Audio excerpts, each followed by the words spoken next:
क्या आप जानते हैं कि एक विश्वासी अपने जीवन में कई बार जाने में या अनजाने में पवित्र आत्मा को दुखी कर देता है? जी हाँ, अगर आप एक विश्वासी हैं, प्रभु यीशु मसीह पे विश्वास करते हैं, तो आपको ये पता होना चाहिए कि कई बार मसीही जीवन में ऐसे मोड़ आ जाते हैं, ऐसे जगह आ जाती है जहाँ पर कई बार विश्वासी लोग जाने में हो या अनजाने में वो पवित्र आत्मा को दुखी करते हैं, पवित्र आत्मा के विरोध में जाकर कार्य करते हैं।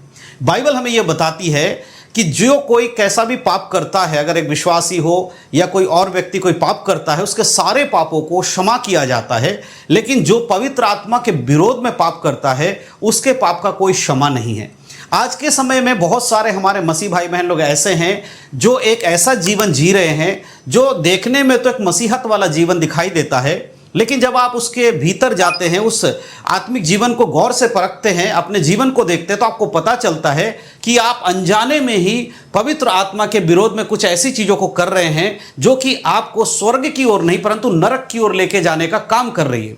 इसीलिए आपको ये बातें पता होनी चाहिए कि कौन सा काम पवित्र आत्मा को दुखी करता है, कौन सा काम पवित्र आत्मा को दुखी नहीं करता है। केवल कलीसिया में जाना, आराधना करना और अपने आप को मसीह कहना, ये ही सब कुछ नहीं है, परंतु बाइबल के अनुसार आपको खुद को परखना पड़ेगा, आप वचनों के अनुसार खुद को जांचना पड़ेगा, तभी आपको पता चलेगा कि आप एक सही मसीह जीवन जी रहे हैं या नहीं जी रहे हैं। तो आप सभी मसीह भाई बहनों को प्रभु यीशु मसीह के नाम में जय मसीह की। आज के इस नए वीडियो के माध्यम से मैं आप सभी का स्वागत करता हूं। तो आज का जो हमारा वीडियो का टॉपिक है, जो विषय है, वो पवित्र आत्मा के विरोध में जो काम करते हैं लोग, उसको लेकर है। मैं आज आपको कुछ खास बातें, 4 ऐसी बातें बताऊंगा जिन बातों के द्वारा एक मसीह व्यक्ति पवित्र आत्मा के विरोध में कार्य करता है। इसलिए बहुत ही ध्यान से आज के इस वीडियो को देखिएगा, शुरू से लेकर आखिरी तक देखिए। चौथे नंबर का जो पॉइंट है, 4 बातें बताऊंगा, लेकिन चौथे नंबर का जो बात है वो हर एक विश्वासी को सुनना और समझना बहुत ही जरूरी है।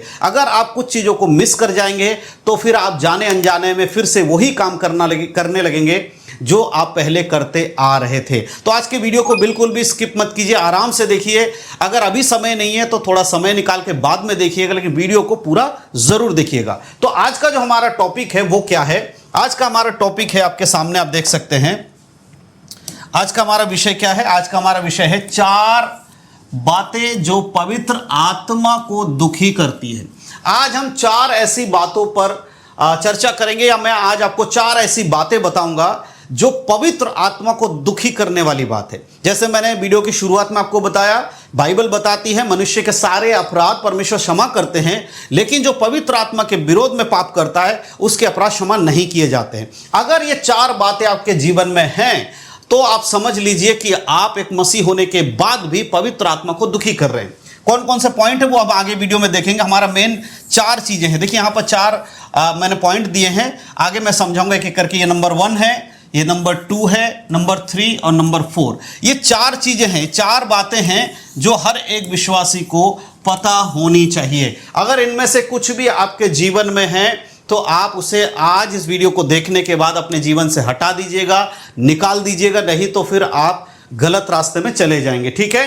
क्या आप अनजाने में इन बातों से पवित्र आत्मा को दुखी कर रहे हैं? ये एक सवाल जो अब आप अपने मन में रखिए।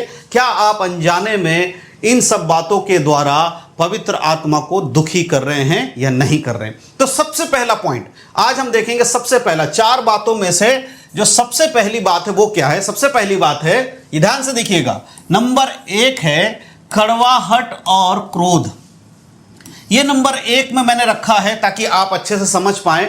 एक मसीह व्यक्ति के जीवन में अगर कड़वाहट और क्रोध है तो वो पवित्र आत्मा को दुखी कर रहे हैं, क्योंकि पवित्र आत्मा कभी भी अपने अंदर कड़वाहट लेकर और क्रोध लेकर एक व्यक्ति को चलने की अनुमति नहीं देते हैं। परमेश्वर ने हमें प्रेम सिखाया, प्रेम के अनुसार चलना है, दूसरे व्यक्ति से अपने समान ही प्रेम करना है, इसलिए कड़वाहट भी नहीं आनी चाहिए। तो अब यहाँ पहले पॉइंट में हम 4 मुख्य चीजों को समझेंगे।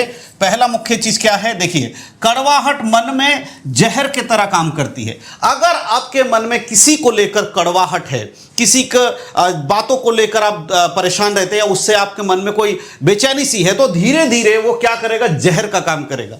कुछ दिन आप उससे गुस्से में रहेंगे, बात नहीं करेंगे, ऐसे करते करते आपका वो कड़वाहट क्या होगा, जहर बन जाएगा, और जहर आपको और उसको दोनों को नुकसान करता है। इसीलिए कड़वाहट आपको जहर का काम आपके जीवन में करता है। ठीक है, तो कड़वाहट से अपने आप को दूर रखना है। दूसरा नंबर हम क्या देखते हैं, दूसरे नंबर पर देखते हैं हमारा ये रिश्ता, ये हमारे रिश्ते को क्या करती है, तोड़ती है। कड़वाहट जब आ जाती है तो हमारे रिश्ते टूट जाते हैं और प्रेम खत्म हो जाता है।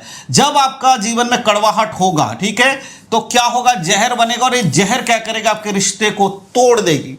इसीलिए बहुत बार परिवार के अंदर कड़वाहट आ जाता। मसीह जीवन में रहने वाले लोगों के बात बता रहा हूं मैं, अन्य जाति की बात नहीं कर रहा, जो मसीह में है उनके जीवन में भी ऐसे कई बार समय आते हैं जब ये कड़वाहट जहर बनकर उनके रिश्तों को खराब कर देती है। ठीक है, तीसरे नंबर पर जब हम देखते हैं, तीसरे नंबर पर क्या है, क्रोध हमें पाप की ओर ले जाता है। देखिए, पहला हमने कड़वाहट देखा, उससे रिश्ते भी टूटते हैं। क्रोध क्या, अगर हम देखते हैं तो क्रोध क्या कर रहा है, क्रोध हमें पाप की ओर ले जा रहा है। किसकी ओर, पाप की ओर ले जा रहा है, और पवित्र आत्मा को दुखी करता है। देखिए, पवित्र आत्मा को दुखी करने का सबसे मेन जो काम है वो पाप है। जब आप पाप करते हैं तो पवित्र आत्मा को आप दुखी कर रहे हैं। तो कड़वाहट से आपका मन खराब हो रहा है, धीरे धीरे फिर आप पाप में गिर जाते हैं।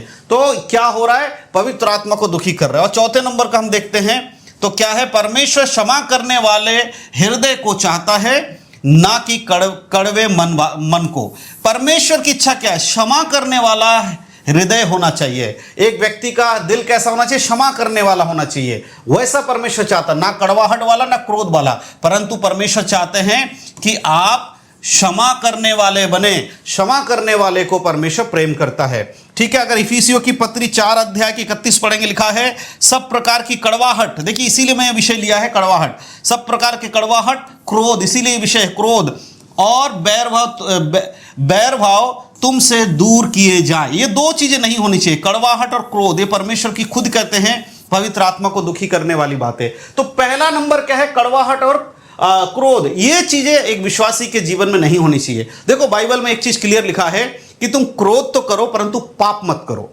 पाप तब बनने, जब क्रोध बहुत ज्यादा बढ़ जाता है वो पाप बन जाता है। मैं ये नहीं कह रहा हूं क्रोध नहीं करना चाहिए। कई बार अपने परिवार में, अपने बच्चों में क्रोध करते हैं, कलीसिया के पास्टर विश्वासियों को भी क्रोधित होकर डांटते हैं, लेकिन तुम्हारा क्रोध सूर्य अस्त होने तक खत्म हो जाना चाहिए। यानी कि ऐसा होना चाहिए कि हमेशा बना नहीं रहना चाहिए, वो खत्म हो जाना चाहिए। लेकिन जब वो क्रोध बना रहता है तो वो पाप बन जाता है, और पाप फिर आपको मृत्यु तक पहुंचाती है। पाप की मजदूरी मृत्यु है। ठीक है, अब हम दूसरा पॉइंट देखेंगे।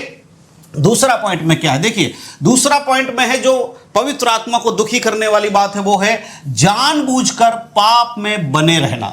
हालेलुया।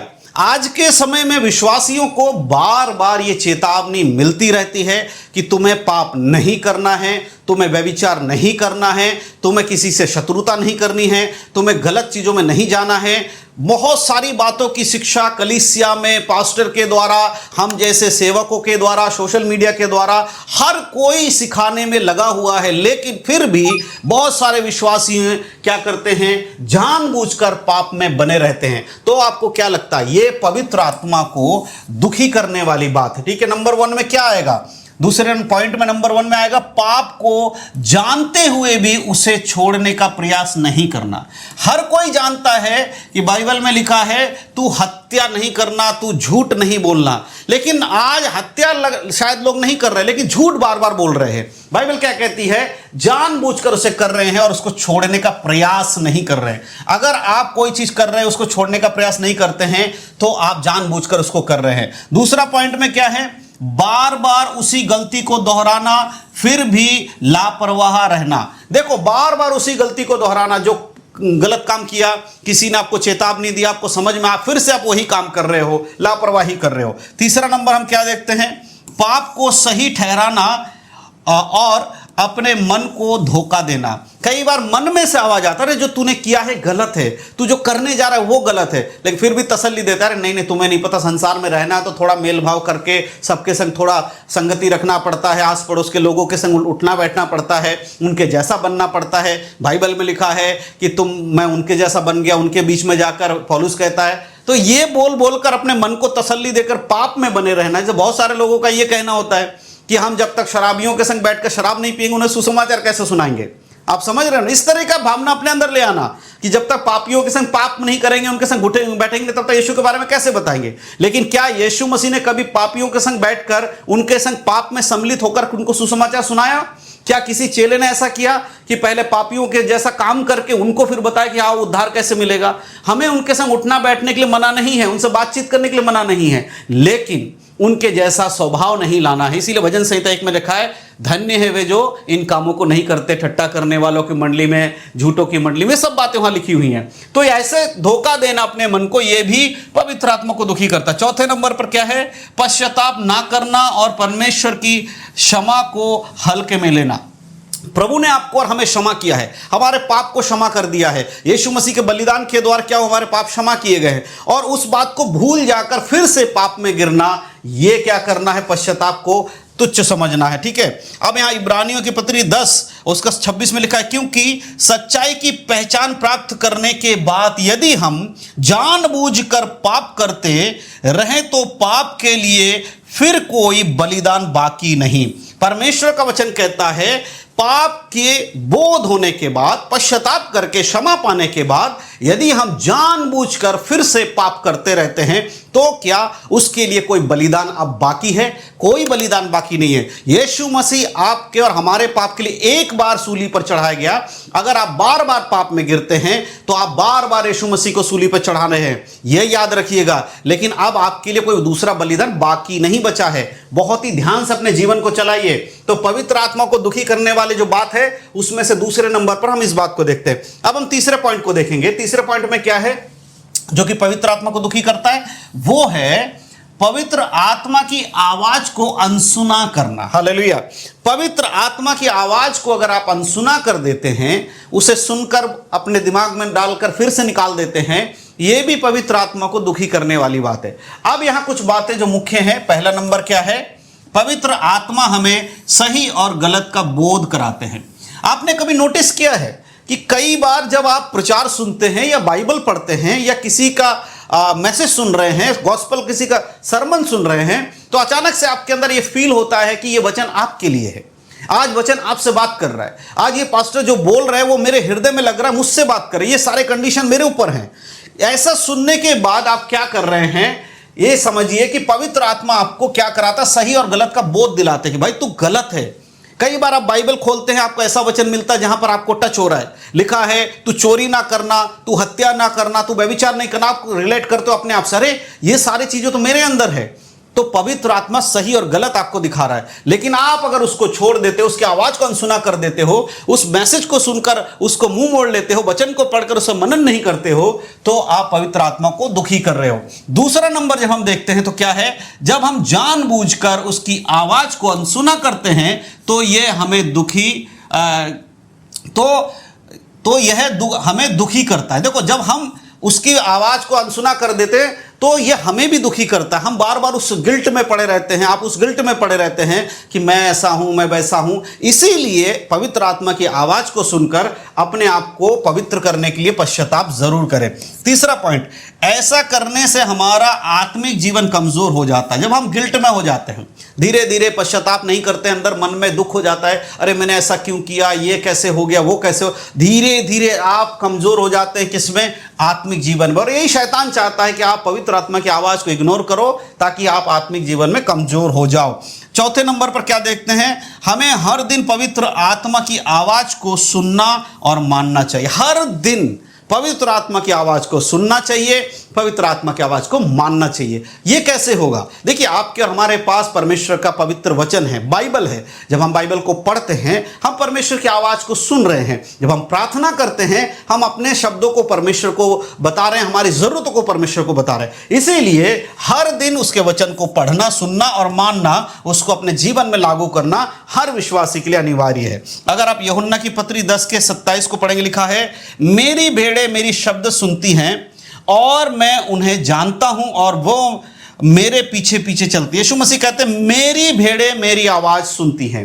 जो वचन को पढ़कर उसे मानता है वो यीशु मसीह की भेड़ें हैं, और सच्चा चरवाहा यीशु मसीह है। और जो यीशु मसीह के वचन को पालन करता है वो उसके शब्दों को सुनकर उसके पीछे पीछे चलता है। तो ये करना है आपको पवित्र आत्मा को खुश करने के लिए। लेकिन अगर इन सब कामों को कर रहे हो तो आप पवित्र आत्मा को दुखी कर रहे हो। अब हम अंतिम, जो मैंने कहा था आखिरी वाला बहुत इंपॉर्टेंट है, अंतिम 4 नंबर पर अगर हम आते हैं तो देखिए 4 नंबर में क्या है। अब यहां पर समझना पड़े, ये बहुत एक इंपॉर्टेंट है। 4 नंबर ये क्या है? कपट और झूठ। ये आज लोगों के अंदर कूट कूट कर भरा हुआ है, कपट और झूठ। कई सारे लोगों में दोनों चीजें पाई जाती हैं। बहुत सारे विश्वासियों में कपट और झूठ दोनों पाई जाती हैं। लेकिन एक बात ध्यान रखिएगा, ये बहुत खतरनाक है। ये आपको स्वर्ग में जाने से रोक देगा। आप स्वर्ग में जाने का चित्र देख रहे हो, लेकिन ये आपको रोक देगा स्वर्ग में जाने से। और ये कपट और झूठ कैसा है? एक मुखौटे की तरह है। पीछे से तो वो मसीह है, लेकिन ऊपर एक कपट का एक छलावा है जो खुद को भी धोखा दे रहा है और परमेश्वर को भी धोखा देने की कोशिश कर रहा है, लेकिन ऐसा होगा नहीं। ठीक है, कपट और झूठ ये आपके अंदर नहीं होना चाहिए। कुछ मुख्य बातें। नंबर 1, कपट हमें वह दिखाने पर मजबूर करता है जो हम वास्तव में नहीं हैं। जब कपट मन में आता है तो हम अपने आप को दुनिया के सामने इस तरह प्रेजेंट करने की कोशिश करते हैं जो वास्तव में हम है ही नहीं। हम खुद को महान दिखाने की कोशिश करने लगते हैं। मैं अपना उदाहरण इसलिए दे रहा हूं ताकि बहुत सारे लोगों को दूसरे को उदाहरण देते बुरा लग जाता है, इसलिए मैं अपने आप को बोल के इस बात को समझाने की कोशिश कर रहा हूं। अगर कोई व्यक्ति कपट में है तो वो क्या करेगा? खुद को दिखावा के जीवन में ले आएगा। वास्तव में वो इस तरह की चीज नहीं है, लेकिन फिर भी वो अपने आप को ऐसा प्रेजेंट करेगा जैसे वो बहुत महान है, बहुत अच्छा है, बहुत सच्चा है। और दूसरी चीज, झूठ सत्य के आत्मा के विरोध करता है और विश्वास को नष्ट कर देता है। तो कपट और झूठ में क्या? झूठ क्या करेगा? सत्य की आत्मा का विरोध करेगा, परमेश्वर की आत्मा। यूहन्ना की पत्री, उसमें यीशु मसीह कहते हैं, अर्थात आत्मा, जो सत्य की आत्मा जब आएगी वो तुम्हें सब बातों को सिखाएगी। सत्य की आत्मा यानी कि पवित्र आत्मा। तो झूठ सत्य की आत्मा का विरोध करता है और विश्वास को नष्ट कर देता है। तीसरे नंबर पर, बाहरी धार्मिकता लेकिन भीतर पाप छुपाना पवित्र आत्मा को दुखी करता है। देखो, जब ये चीजें होती है तो बाहर में धार्मिकता दिखाई देती है, लोगों के अंदर कुटिलता भरी हुई रहती है, लेकिन बाहर से वो बड़े धर्मी दिखते हैं। संडे चर्च जा रहे हैं, प्रार्थना कर रहे हैं, बाइबल पढ़ने का दिखावा कर रहे हैं, उपवास रखने का दिखावा कर रहे हैं, इस तरह का जीवन जी रहे हैं, लेकिन अंदर से कुटिलता भरी हुई है। वो अपने बाहरी चीजों को दिखाने की कोशिश कर रहे हैं, लेकिन छुपना अंदर से क्या है? वो पवित्र आत्मा को दुखी करने वाले कार्य कर रहे हैं। 4 नंबर, परमेश्वर चाहता है कि हम सत्य और ईमानदारी पे चले। परमेश्वर की एक इच्छा है कि एक व्यक्ति सत्य और ईमानदारी के संग अपना जीवन जिए। अगर आप इफिसियों की पत्री 4:25 पढ़ेंगे, लिखा है, इस कारण झूठ बोलना छोड़कर हर एक अपने पड़ोसी से सच बोले, क्योंकि हम आपस में एक दूसरे के अंग हैं। देखो, झूठ बोलना छोड़कर सच बोलना है। झूठ और कपट, किसी से कपटीपन मत करो। देखो, यीशु मसीह ने कई बार लोगों को कहा, हे कपटियों, है ना, हे कपटी फरीसियों। फरीसी लोग कौन थे? सदूकी लोग कौन थे? वो धार्मिक लोग थे, वो यहोवा के वचन का पालन करने वाले लोग कहे जाते थे, अपने आप को कहलाते थे। लेकिन यीशु मसीह ने उनको क्या संबोधित किया? कपटी लोग। इसीलिए यीशु ने कहा, तुम्हारा उपवास कपटियों के समान नहीं होना चाहिए, जो चौराहे पे खड़े होकर दुनिया को दिखाने के लिए प्रार्थना करते, उपवास रखते। अगर तुम्हारा उपवास उनसे बढ़कर नहीं हो तो उसका कोई फायदा नहीं है। तो कपट भी नहीं होना चाहिए, झूठ भी नहीं होना चाहिए। बात बात में झूठ बोलने की आदत जो एक मसीह व्यक्ति के अंदर आ गई ना, उसको अपने जीवन से हटा दीजिए। तो ये चौथा नंबर भी बहुत इंपॉर्टेंट है। तो आज हमने क्या सीखा? आज हमने 4 पॉइंट पे बात किया है। हमने क्या सीखा है उसे देखेंगे। परमेश्वर की आत्मा को दुखी ना करें, उस विषय पे हमने क्या सीखा। सबसे पहला नंबर हमने सीखा, कड़वाहट और क्रोध नहीं होना चाहिए। होना क्या चाहिए? हमें इसे अपने मन में से नहीं रखना है। ये जो कड़वाहट और क्रोध है, इसे हमें क्या करना है? हमें अपने मन में इसको नहीं रखना, इस बात को ध्यान रखना है। ठीक है। अब दूसरा हमने क्या सीखा है? दूसरी बात हमने सीखा, जानबूझकर पाप में बने रहना, ये एक विश्वासी के जीवन में नहीं होना चाहिए। ठीक है, जानबूझकर क्या है? पाप में नहीं बने रहना। क्या करना है? हमें इसे अपनी जिंदगी में से जगह नहीं देना है इस चीज को। तीसरे नंबर पे हमने क्या सीखा है? तीसरे नंबर, पवित्र आत्मा की आवाज को अनसुना नहीं करना है। ठीक है, इसके अलावा क्या है? हमें इसे अपने जीवन में नहीं रखना है। जो पवित्र आत्मा का आवाज सुनकर अनसुना करता वो भी ठीक नहीं है। और चौथे नंबर पे हमने क्या सीखा? कपट और झूठ नहीं होना चाहिए। और इसका अलावा क्या है, हम इसे अपने स्वभाव में नहीं अपनाएं, हमारा स्वभाव बदल जाना चाहिए। अगर हम देखें, हम सत्य, शांति, पवित्रता और प्रेम में चलेंगे, यही हमारा जीवन होना चाहिए। सत्य, शांति, पवित्रता और प्रेम, और परमेश्वर की आत्मा को आनंद देंगे। जब ये चीजें होंगी, क्या होगी, सत्य, शांति, पवित्रता और प्रेम, ये एक विश्वासी के जीवन में 4 चीजें हैं जो होनी चाहिए। 4 बातों में हमने आज बात किया, 4 पॉइंट। तो ये 4 चीजें एक विश्वासी के जीवन में अगर है तो वो पवित्र आत्मा को खुश करने वाले बातों में चल रहा है। परंतु अगर आप इन 4 में से, जो आज हमने सीखा 4 बातें, इन चारों में से कोई भी अगर आपके जीवन में है, मेरे प्रिय याद रखिएगा, आप पवित्र आत्मा को दुखी कर रहे हैं। तो आज के इस वीडियो के माध्यम से जो बातें मैंने आपको समझाया है, मैं विश्वास करता हूं कि आपको समझ में आया होगा कि पवित्र आत्मा को दुखी करने वाली बातें क्या हैं और कैसे हमें उनसे बचना चाहिए। देखिए, बाइबल के वचन कई बार लोग पढ़ते हैं, सुनते हैं, समझते हैं, लेकिन इस तरह से जब हम एक दूसरे को समझाएंगे, इस तरह से जब हम एक दूसरे को उसको क्लियर करके बताएंगे कि भाई क्रोध का मतलब क्या है, कपट का मतलब क्या है, जानबूझकर पाप में बने रहना क्या होता है, या पवित्र आत्मा की आवाज सुनकर अनसुना कर देना क्या होता है, कपट क्या है, झूठ क्या है, जब हम इस तरह से डिटेल्ड में सारी चीजों को समझेंगे और समझाएंगे, तब हमारे साथ जो भी मसीह लोग इस वीडियो को देखेंगे या आने वाले समय में, जब आप भी इस बात को किसी और को भी समझाएंगे तो बहुत अच्छे से समझ पाएंगे। आज की जरूरत यही है कि आज बहुत सारे लोग वचन को प्रचार कर देते हैं, सिखा देते हैं, लेकिन विश्वासी लोग उसको समझ नहीं पाते। इसीलिए कुछ लोगों को ऐसा खड़ा होना है, कुछ लोगों को इस तरह से उनको एक्सप्लेन करना है कि भाई सत्य क्या है, सत्य को बोलना कैसे है, कपट किसे कहा जाता है, क्रोध कैसे रोका जाता है, ये सारी चीजों को हमें सिखाना है। इसीलिए मैं आज से इन सारी चीजों को, अभी कुछ दिन से मैं आपको डिजिटल बोर्ड के माध्यम से समझा रहा हूं, ताकि आपको एक एक पॉइंट, एक एक बातें आपको सिखा सकूं और समझा सकूं। तो इस वीडियो को जरूर आप लोग शेयर कीजिए अपने मसीह भाई बहनों में, क्योंकि आपका एक शेयर जब आप करेंगे, पता नहीं किसके पास ये वीडियो पहुंचेगा, कौन इसको देखेगा और किसके जीवन में परिवर्तन होगा। इसीलिए यीशु मसीह ने कहा है कि धन्य है वे जो एक व्यक्ति को सुसमाचार सुनाते हैं या उसको स्वर्ग राज्य में प्रवेश करते। जब एक व्यक्ति मन फिराता है, स्वर्ग में आनंद मनाया जाता है। तो आपके कारण एक विश्वासी बदल सकता है, आपके कारण एक अन्य जाति का व्यक्ति यीशु मसीह को ग्रहण कर सकता है। तो जरूर आप लोग इस वीडियो को शेयर कीजिएगा। और ये हमारा चैनल जो है, ये नया चैनल है, इस पर हम इसी तरह से बाइबल आधारित वीडियोस बना रहे हैं। इस चैनल को भी सब्सक्राइब कीजिए, आने वाले समय में और भी वीडियोस हम इस पर लेकर आएंगे। अगर आपके मन में कोई टॉपिक है, कोई विषय है जिसके प्रति आप चाहते हैं कि वीडियो बनाकर आप तक पहुंचाया जाए, आप जरूर हमें कमेंट करके बताइए। और ये वीडियो आपको कैसा लगा है वो भी जरूर कमेंट पे लिखिए। जब आप कमेंट करते हैं तो हमें अच्छा लगता है कि हमारे वीडियोस को देखकर लोग परमेश्वर के वचनों में बढ़ रहे हैं। तो बहुत बहुत धन्यवाद हमारे इस वीडियो को पूरा देखने के लिए। इन्हीं सब बातों के द्वारा परमेश्वर आप सबको आशीष दे। अगले वीडियो आने तक हम फिर मिलेंगे, जब अगला वीडियो आएगा हम फिर मिलेंगे। और हमारे चैनल पर लगातार आपको अपडेट्स मिलते रहते हैं, कौन कौन से वीडियो कब ला रहे हैं, तो जरूर हमारे चैनल पर बने रहिएगा। तो इन्हीं सब बातों के द्वारा परमेश्वर आप सबको आशीष दे। यीशु मसीह के नाम में आप सभी को जय मसीह की। God bless you. आशीषित रहें, प्रभु में बढ़ें, उद्धार में बने रहें, यीशु मसीह के नाम में आमीन।